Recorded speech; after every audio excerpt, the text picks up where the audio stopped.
आपके साथ हो और आपके साथ भी हो। अंजिल मुक़द्दस संत यूहन्ना के मुताबिक संत यूहन्ना के अंजिल उसका 20 बाब 19 से 31 आयत तक।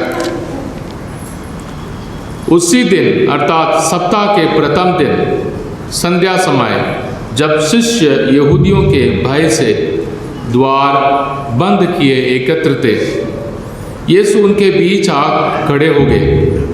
उन्होंने शिष्यों से कहा, तुम्हें शांति मिले। और इसके बाद उन्हें अपने हाथ और अपनी बगल दिखाई। प्रभु को देखकर शिष्य आनंदित हो उठे। यीशु ने उनसे फिर कहा, तुम्हें शांति मिले। जैसे पिता ने मुझे भेजा है, वैसे ही मैं भी तुम्हें भेजता हूँ। ये कहने के बाद यीशु ने उन पर फूंक कर कहा, पवित्र आत्मा ग्रहण करो। तुम जिन लोगों के पाप क्षमा करोगे, वे अपने पापों से मुक्त हो जाएंगे, और जिन लोगों के पाप नहीं क्षमा करोगे, वे अपने पापों से बंधे रहेंगे। यीशु के आने के समय 12 में से एक थॉमस, जो यमल कहलाता था, उनके साथ नहीं था। दूसरे शिष्यों ने उनसे कहा, हमने प्रभु को देखा है। उसने उत्तर दिया, जब तक मैं उसके हाथों में कीलों का निशान ना देखूं, कीलों की जगह पर अपनी उंगली ना रख दूं और उनकी बगल में अपना हाथ ना डाल दूं, मैं तब तक विश्वास नहीं करूंगा। 8 दिन बाद उनके शिष्य फिर घर के भीतर थे और थॉमस उनके साथ था। द्वार बंद होने पर भी यीशु उनके बीच आ खड़े हो गए और बोले, तुम्हें शांति मिले। तब उन्होंने थॉमस से कहा, अपनी उंगली यहाँ रख दो, देखो ये मेरे हाथ हैं। अपना हाथ बढ़ाकर मेरी बगल में डालो और अविश्वासी नहीं बल्कि विश्वासी बनो। थॉमस ने उत्तर दिया, मेरे प्रभु, मेरे ईश्वर। यीशु ने उससे कहा, क्या तुम इसलिए विश्वास करते हो कि तुमने मुझे देखा है?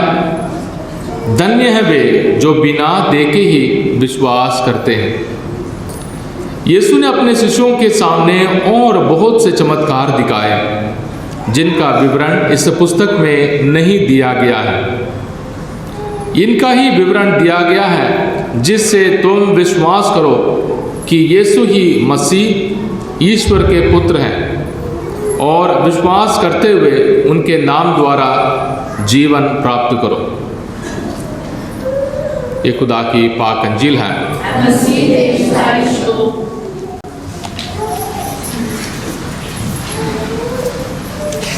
आज भी प्यारे भाइयों और बहनों, ईस्टर की ईद है। यीशु के जी उठने की खुशी से हमें अपने दिल को भरना है। ये पक्का मालूम है, जब हम अच्छी बातों को दोहराते हैं, अच्छी बातों को बार बार दोहराते हैं, हमारे दिल में एक ऐसे किस्म की विचार निकलती हैं जिससे हम अपने दिल को मजबूत कर सकते हैं। और ऐसे विचार भी निकलते हैं, ये बार बार ये क्यों दोहराते, इसको बार बार क्यों दोहराना है, हमें मालूम है बस।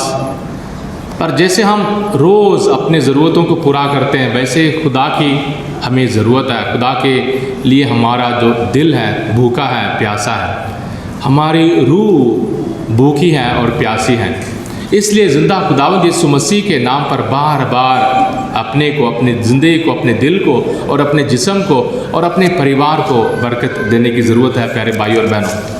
और आज 8वें दिन, 7 दिन की ईद और 8वां दिन बड़ी ईद, कलीसिया के इतिहास में बहुत बड़ा ईद माना जाता था। और पोप साहब ने, संत जॉन पॉल ने 2000वें साल यानी 23 साल पहले इस इतवार को रहमत की ईद के रूप पर ऐलान किया। यानी पोलैंड में रहने वाली उस अनपढ़ सिस्टर को प्रभु यीशु ने, जिंदा खुदा ने बार बार दर्शन दिया और ये कहा कि लोग मेरे लिए भूखे प्यासे नहीं हैं, मेरा दिल लोगों को बचाने के लिए तड़पता है, तरसता है, भूखा है, प्यासा है। पर इंसान जात यानी लोग मेरे लिए नहीं भूखे प्यासे, वो भूखे प्यासे हैं दुनिया के लिए, अपने अधिकार के लिए, अपने अधिकार बढ़ाने के लिए, अपने दम दिखाने के लिए, अपने दिखावे के लिए, खूबसूरती के लिए, धन दौलत के लिए, अपनी सेहत के लिए, अपने चीज़ों के लिए भूखे हैं। इसलिए मेरे दिल को और भी चोट पहुंचता है।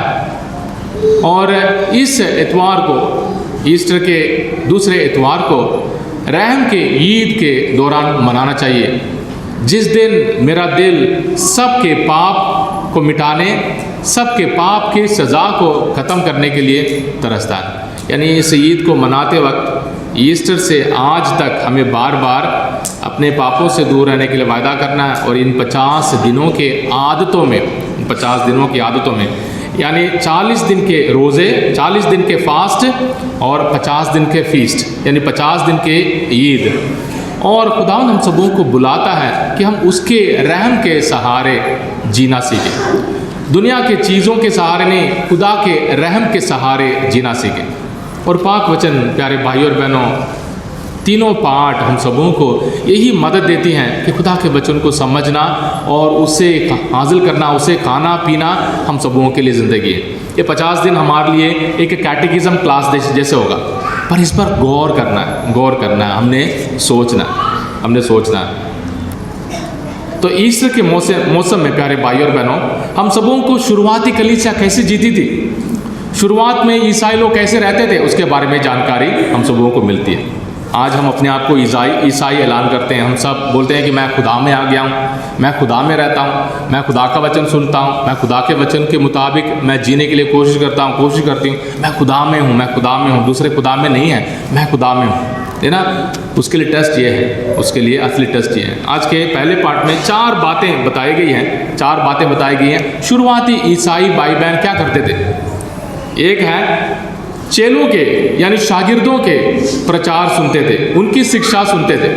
लेकिन अगर यीशु ने इस किस्म के प्रचार किए, यीशु ने ये चमत्कार दिखाया, यीशु के प्रचार ये थे, तो उसको समझने के लिए, यीशु के पाक वचन को समझने के लिए हमें पूछना है, हाँ जी, उनके चेलों ने इसे कैसे समझा था, यीशु के चेलों ने कैसे समझा था। पतरस और पौलुस कितने बार प्रचार करते हैं प्रेरित चरित्र में, याकूब हो या फिलिप हो, बहुत सारे। तो हम सबों के लिए एक मौका है, पहला चेलों के प्रचार को सुनना। प्रेरित चरित्र तो पूरा चेलों का प्रचार। और दूसरा रोटी तोड़ने के पाक रस्म में हिस्सा लेना। रोटी तोड़ने का पाक रस्म है यूकरिस्ट यानी पाक मास। और यीशु जब दर्शन देते हैं, हर बार यीशु जब दर्शन देते हैं, चेले खाने के लिए तैयारी करते हैं, मछली पकड़ने आते हैं और खाने के टाइम टेबल पर बैठे रहते हैं, तब यीशु उन्हें दिखा देते हैं और यीशु उन सबों को अपने ज़िंदा होने के पैगाम सुनाते हैं। यानी यीशु का प्रचार सुनकर हमें यीशु के बदन और खून को खाना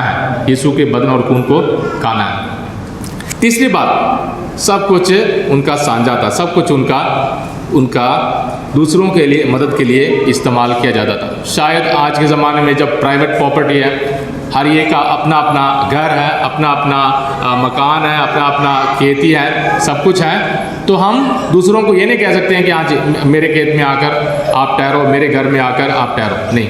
पर हमारा दिल इतना बड़ा है, हम ज़रूर दूसरों को लगातार मदद कर सकते हैं। और कलीसिया हम सबों को सिखाती हैं, गरीब भाई बहन भी इकट्ठे होकर बड़ी इमारतें, बड़ी मदद कर सकते हैं। तो शुरुआती कलीसिया में सब कुछ साझा था, मतलब किसी के बीच में फूट, वो बड़ा, ये छोटा, वो गरीब, ये अमीर, ऐसे विचार नहीं थे। हम हमारे दिल में इस विचार को ला सकते हैं, हमारे कलीसिया में इन विचारों को ला सकते हैं। तो 3 बातें, प्रेरितों के यानी चेलों के प्रचार सुनते थे। अगर हम सच्चे ईसाई हैं, अगर हम बोलते हैं कि मैंने यीशु के बारे में जानकारी हासिल करना है, बाइबल को पढ़कर चेलों के उस माहौल में चेलों के प्रचार क्या था, उनकी आदतें क्या थी। दूसरा, रोटी तोड़ने का पाक रस्म। रोटी तोड़ने का पाक रस्म लंगर नहीं है। रोटी तोड़ने का पाक रस्म आजकल दूसरे मिशनों में बोलते हैं प्रभु भोज, आओ जी इकट्ठे बैठकर खाएं ना, वो नहीं है। रोटी तोड़ने का पाक रस्म यीशु का बदन और खून को तोड़ना और खाना। लूकस के अंजील उसके 24 बाब में जब वो 2 चेले एमाउस रास्ते जाते हैं तो रास्ते में यीशु उनसे मिलने आता है और रोटी तोड़ते वक्त वो यीशु को पहचानते हैं और यीशु गायब हो जाता है। तो तीसरी बात। और चौथी बात, वो हर रोज इकट्ठे होकर दुआ करते थे। हर रोज घरों में, सभागृह में इकट्ठे होकर दुआ करते थे। तो ये 4 बातें हमारे लिए कहाँ से? हम अपने आप को शुरुआती कलीसिया के साथ अगर हम अपने आप को जोड़ना चाहते हैं, शुरुआती कलीसिया के समान अगर हम जीना चाहते हैं, इन 4 बातों पर गौर करना, उन्हें समझना बहुत बहुत ज़रूरी है, बहुत ज़रूरी है। चेलों की शिक्षा यानी प्रेरितों की शिक्षा और रोटी तोड़ने का, और सब कोई बराबर हमारी इज्जत में, एक दूसरे को मदद करने में हमें अपने दिल को बड़ा करना है। और चौथा, हर रोज़ इकट्ठे होकर दुआ करना। हर रोज़ इकट्ठे होकर दुआ करना, खुदा के पाक वचन को सुनकर और उस पर विचार करना। और ये हम सबों के लिए शुरुआत है, ये हम सबों के लिए शुरुआत है। मैं शुरुआती कलीसिया के समान अपने परिवार को चलाना चाहती हूँ और मैंने अपने परिवार को कलीसिया के साथ जोड़ना है, ताकि शुरुआती कलीसिया में कितनी एकता थी, कितना प्यार था, कितनी मदद करने की विचार थे, वैसे ही मैंने भी अपने परिवार को बनाना है। आज के दूसरे पार्ट में पतरस ये लिखता है कि उन्हें देखे बिना भी हमें विश्वास करना ज़रूरी है। यीशु को देखे बिना भी हमने यीशु पर विश्वास करना ज़रूरी है। संत पतरस कहता है सोने के समान हमें भी बहुत ज़रूरी है। हम ईद के मौसम में हैं, ईद मनाते हैं, खुशी मनाते हैं, पर हमारी ज़िंदगी, प्यारे भाइयों और बहनों, हमारे परिवार हर रोज़ किसी ना किसी रगड़ाई, किसी ना किसी परीक्षा में, किसी ना किसी आजमाइश में से गुजरता है और हर एक आजमाइश को पार करना ज़रूरी है। संत पतरस कहता है कि हमारा विश्वास सोने से भी महान है, बहुमूल्य है। यानी सोना परखा जाता है, सोना शुद्ध हो जाता है, पर हमारा ईमान सोने से भी बढ़कर है। यानी हम बेशक जितने भी दुख दर्द से हम गुजरेंगे, पर हमारा ईमान सोने से भी बहुमूल्य, बहुत कीमत रखने वाली चीज़ है। इसलिए यीशु पर विश्वास करना, यीशु के मुर्दों में जिंदा होने पर विश्वास करना, कलीसिया की शिक्षा के मुताबिक चलना हमारे लिए एक आदत, बार बार आदत बननी चाहिए। इसलिए इसके बीच में चुगलियाँ, इसके बीच में फूट, इसके बीच में नफरत, इसके बीच में गिले शिकवे ना, प्रभु नहीं चाहिए। मेरे पास टाइम नहीं है, मेरे पास दूसरों को मदद करने के लिए है टाइम, मेरे पास दूसरों के बारे में अच्छी बातें करने के लिए है टाइम, पर मेरे पास दूसरों के बारे में चुगलियाँ करना, फूट पैदा करना और नुकसान पैदा करना ना, मुझे इन 50 दिनों में ये आदत को छोड़ना, इस आदत को छोड़ना, ताकि मेरा ईमान सोने से भी बहुमूल्य है, सोने से भी बहुत कीमती है, उस ईमान को मैंने और शुद्ध करना है और मजबूत करना है। आज के अंजील, प्यारे भाइयों और बहनों, पास्का यानी ईस्टर के दूसरे इतवार के दिन आज के अंजील में बहुत सारे वरदान हैं, वरदान के ऊपर वरदान है। कोई कह सकता है कितने बार यीशु ने शांति का वरदान दिया? बच्चे, कितने बार यीशु ने कहा तुम्हें शांति मिले? कितने बार यीशु ने कहा तुम्हें शांति मिले? 2 बार। कितने बार कहा था? 3 बार। 3 बार यीशु ने कहा तुम्हें शांति मिले, तुम्हें शांति मिले। पहली बार बोला तुम्हें शांति मिले, हाथ दिखाया, बगल दिखाए, ठीक है, जहाँ यीशु के बगल में बाला मारा था। तो पहली बार तुम्हें शांति मिले और हाथ और बगल दिखाए और चेले बहुत खुश हो गए। और दूसरी दफ़ा जब यीशु ने कहा तुम्हें शांति मिले, उन्हें कहा पवित्र आत्मा ग्रहण करो, पवित्र आत्मा ग्रहण करो। ये पवित्र आत्मा के वरदान भी हासिल हुए और कहा जिनके पाप तुम माफ़ करोगे, जिनके पाप तुम माफ़ करोगे वो अपने पापों से माफ़ी हासिल करेंगे, और जिनके पाप तुम माफ़ नहीं करोगे वो अपने पापों में बंधे रहेंगे। कौन सा सैक्रामेंट है? इतराफ पाक साक्रमेंट, ठीक ना, खुदा के रहम को हासिल करने के लिए इतराफ, खुदा के रहम को हासिल करने के लिए हमें इतराफ पर विश्वास करना बहुत ज़रूरी है। आज अगर रहम की ईद है, खुदा हम सबों पर रहम करना चाहता है। खुदा पापियों को नहीं, खुदा पापों से नफरत करता है, क्योंकि हर एक पाप हमें गुलाम बनाते हैं, हर एक पाप खुदा को नाखुश करते हैं, हर एक पाप हमें असली इज्जत से दूर कर देते हैं। इसलिए हम सबों को पापों को त्यागना है और पापों से माफ़ी मांगने के लिए खुदा को पुकारना है, प्रभु मुझ पर रहम कर, ऐ प्रभु मुझ पर रहम कर, ऐ प्रभु तेरी सलीबी कुर्बानी की खातिर, तेरी अजियतनाक दुखों की खातिर मुझ पर, मेरे परिवार पर और पूरे मानव जाति पर, इंसान जात पर रहम कर। ये दुआ करना हमने सीखना है। और तीसरी दफ़ा खुदा ने कहा तुम्हें शांति मिले। दोबारा दरवाजे सारे बंद थे और इस वक्त थॉमस भी था। थॉमस जो यमल कहलाता था, यमल का मतलब ट्विन यानी जुड़वा, और ऐतिहासिक तौर पर कहते हैं कि थॉमस का कोई जुड़वा इतिहास में नहीं मिला। और बाइबल के ज्ञानी कहते हैं कि थॉमस का जुड़वा हम में से हर एक है, थॉमस का जुड़वा हम में से हर एक है। थॉमस ने ये नहीं कि यीशु पर विश्वास नहीं किया, थॉमस ने उन लोगों पर विश्वास नहीं किया जिन्होंने यीशु को देखा था। ध्यान से सुने, थॉमस ने उन लोगों पर विश्वास नहीं किया जिन्होंने कहा कि हमने यीशु को देखा, यानी यीशु हमें दिखाई दे। क्यों? थॉमस ने जरूर ये सोचा होगा, यीशु के सलीबी कुर्बानी के दौरान तुम लोग डर के मारे भाग गए थे, तुम लोग भी मेरे समान डर के मारे भाग गए थे, तुम लोग भी बेकार निकले, हाँ? और कैसे तुम लोगों को यीशु दिखाई दे सकता है? और तुम्हारी गवाही कैसे मेरे लिए अच्छी गवाही हो सकती है? दिन आजकल के ज़माने में सारी गवाही है। हर कोई जो खड़े होकर बोलता है कि खुदा ने मुझे शराब से छुटकारा दे दी, वो बहुत बड़ा प्रीचर बन जाता है। गवाही हमारे लिए एक ही गवाही है। वो कौन सी गवाही है? यीशु ने मेरे लिए सलीब पर जान दी, यीशु ने मेरे परिवार को बचाने के लिए सलीब पर जान दी, और यीशु आज भी सलीब पर मेरे लिए जान देना चाहता है। क्योंकि अगर आप अपनी कहानी बनाना शुरू कर देते हैं तो फिर यीशु हमेशा पीछे रह जाएगा, यीशु पीछे रह जाएगा। लेकिन आजकल के प्रचारों में अगर आप हर जगह देखेंगे यही बात होता है, हर बात उसने बोला कि हाँ जी उसने उस बीमारी से छुटकारा पाया, उसकी गवाही। हमारे लिए गवाही यीशु की रहम की कहानी। हम सबों को ये गवाही अपने आप को देना है, दूसरों को नहीं। दूसरों को देने की ज़रूरत नहीं है। दूसरों को ये बोलना है यीशु ने मुझे बचाया, यीशु ने मुझे जान दी। और खुदावंद यीशु मसीह थॉमस को मिलने के लिए आता है। थॉमस हमारे जैसे जुड़वा भाई है, प्यारे भाई और बहन, हमारे हर एक के जुड़वा भाई है। थॉमस ने उन चेलों पर विश्वास नहीं किया जो गद्दार निकले, हाँ, वो भी धोखेबाज निकले, वो भी अविश्वासी निकले, भाग गए थे। यीशु अपने चेलों को डांटने नहीं, यीशु अपने चेलों को ये बोलने के लिए नहीं कि तुम्हारा ईमान ठीक नहीं है, तुमने मेरे ऊपर विश्वास नहीं किया, तुमने धोखा किया ना। यीशु अपने चेलों को एक बार चुन लिया। यीशु उन्हीं चेलों के जरिए यीशु ने पूरे दुनिया में सुसमाचार को फैलाना। यीशु उन्हीं चेलों को चुनते हैं। इसलिए हम में से हर एक को, आप माँ हैं, आप बाप हैं, आप नौजवान हैं, आप बच्चे हैं, जो समझदार है, हम में से हर एक को खुदावन चुनता है। बीमार लोगों को भी चुनता है, आज 16 तारीख है।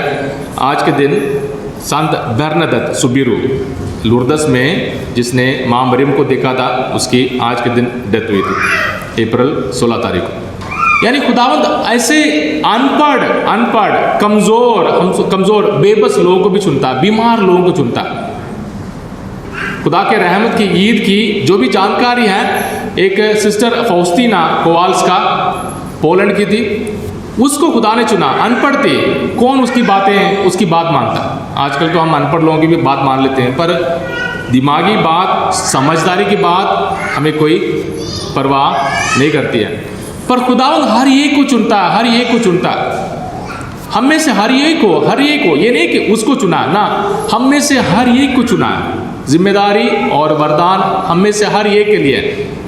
सिर्फ दूसरों को देकर नहीं, अपने अंदर देकर खुदा से कहना है, प्रभु तूने मेरे लिए जान दी है, मेरे परिवार को बचाना तू चाहता है, मेरे बच्चों को बचाना चाहता है, तरक्की के रास्ते पर तू मुझे लगाना चाहता है प्रभु मुझ पर रहम कर। थॉमस के समान हमने नहीं निकलना है। दूसरे कितने भी बड़े पापी हों, दूसरे जितने भी बड़े धोखेबाज हो, दूसरे जितने भी बड़े मतलबी हों, हमें उसकी नहीं, हमें दूसरों की तरक्की के बारे में सोचना है, हमने खुदा के रहम को हासिल करना है। खुदावंद यीशु मसीह दोबारा आकर वहाँ तुम्हें शांति मिले, और खुदावंद तुरंत थॉमस को बचाना चाहता है, थॉमस को समझाना चाहता है, तुम इधर आओ, मेरे हाथों को देखो, ये मेरे ही हाथ है, मेरे ही हाथ है, हाथों में उंगली डालो, मेरे बगल में अपना हाथ डालो। देखना, पहली बार खुदा ने दर्शन दिया था, तुम्हें शांति मिले, खुदा ने हाथ दिखाए थे, बगल दिखाई थी, पर चेलों की गवाही थॉमस के लिए ठीक नहीं निकला, तो खुदा ने अपने आप को दोबारा थॉमस को दिखाता।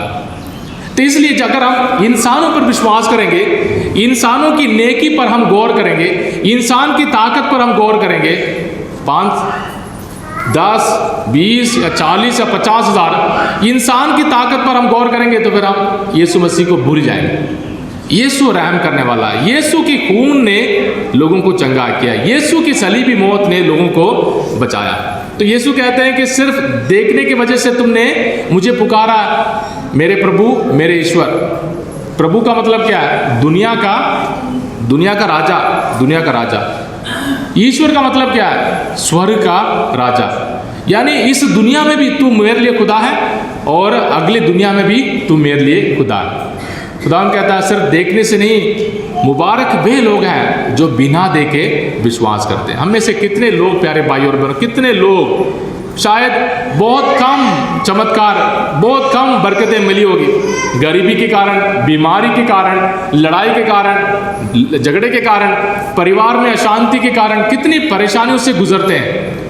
ऐसे परिवारों के लिए हमें उम्मीद का पैगाम सुनाना, ऐसे परिवारों को हमने सुनाना है, यीशु आपके लिए जिंदा है, यीशु आपको बचाना चाहता है, यीशु आप पर रहम करता है, यीशु आपके साथ है, यीशु आपके साथ चल रहा है। और थॉमस खुदावंद यीशु मसीह से जैसे माफ़ी मांगता हो, वैसे यीशु को पुकारता है, मेरे ईश्वर और मेरे प्रभु। हम सबों को भी यीशु के जिंदा होने की खुशी को बार बार दोहराना है। पिछले इतवार को मैंने कहा था, और आज के इतवार को भी मैं बताता हूँ, बच्चों के लिए होमवर्क ये है, जब भी मम्मी को, डैडी को, दादी को या दादू को दुखी या उदास देखोगे, गुस्सा करते हुए देखोगे, उनको बताना है, दादू या दादी, मम्मी या डैडी, भाई या बहन, उदास नहीं होना, गुस्सा नहीं होना, मुस्कुराएं। खुदावंद यीशु ने आपके लिए भी जान दी है, खुदावंद यीशु आपके लिए भी जी उठा है, खुदावंद यीशु आप पर भी रहम करेगा, खुदावंद यीशु हमारे परिवार को बचाएगा, खुदावंद यीशु मसीह हम सबों को बरकतें देगा। ईश्वर की खुशियों को और भी आगे बढ़ाएं प्यारे भाई और बहनों, पीछे ना हटें, खुदावंद यीशु मसीह की उम्मीद और प्यार के उस वरदान को हम हासिल करें, एक दूसरे के लिए दुआ करें, खासकर हमारे परिवारों के लिए दुआ करें, और यीशु के खास बुलाहट को हासिल करते हुए हमारे परिवारों को उम्मीद के परिवार बनाते हुए आगे बढ़ने के लिए कृपा